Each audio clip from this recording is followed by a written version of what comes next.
The final question that we've received from a student is, how is a dissertation marked? Tom, if we start with you.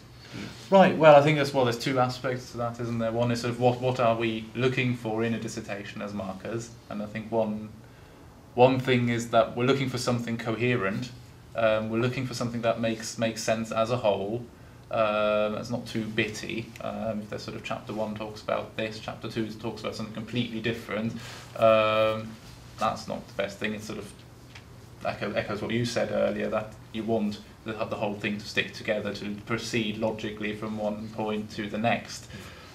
We're also looking for hints that you've considered what other scholars have written. So we want you to show that you've got some sort of idea of the literature in your field, that you've engaged with that you can be critical of it. We're looking for usually an argument of sorts. We don't just want some sort of description. We want some kind of analysis and some kind of point to it, basically.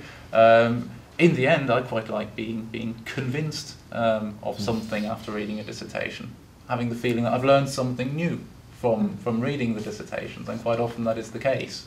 And that can actually be quite a rewarding experience for me as well.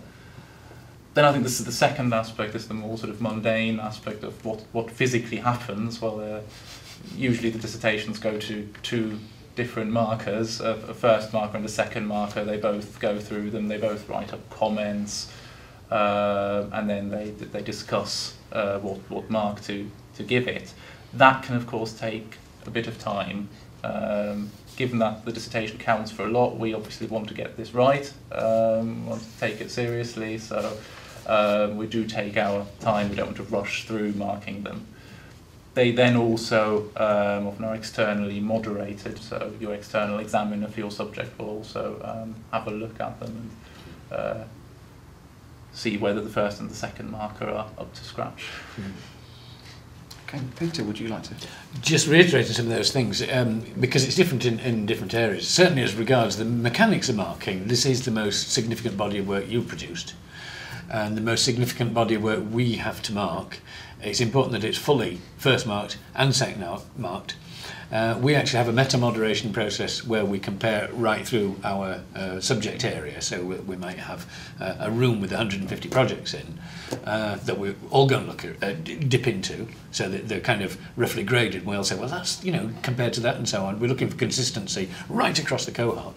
And then external examiners, several external examiners on different degree programs, also look at them to see that we are marking objectively, fairly, and in equivalent manner. So, as regards the mechanics, we don't just stand at the top of the stairs and throw them down, and the heaviest ones go furthest, and they get the most mark. That's not what we do. And then going back to what we're how is it marked? What are we looking for? Certainly for a BSc, we're looking for a series of rational arguments that lead inevitably to a conclusion, and that substantiation is shown throughout. That's it. A dissertation is, we have lots of engineers, and actually a dissertation is just a machine made of words. That's what it is. And it should work the same way. Those arguments should lead to that. So it can't, obviously, consist of lots of airy-fairy, well, I think, and so and so. I don't mind that I see the first person in there. I don't mind that the author has said what I did here and so on. But I'm not wanting a book about their opinions. Their opinions are irrelevant to the rationality of the arguments. And finally, just as Tom said, I love it when somebody teaches something new. That's just bound to lift up the grade. If you teach me something I didn't know, that's brilliant. It's kind of what I'm in academia for.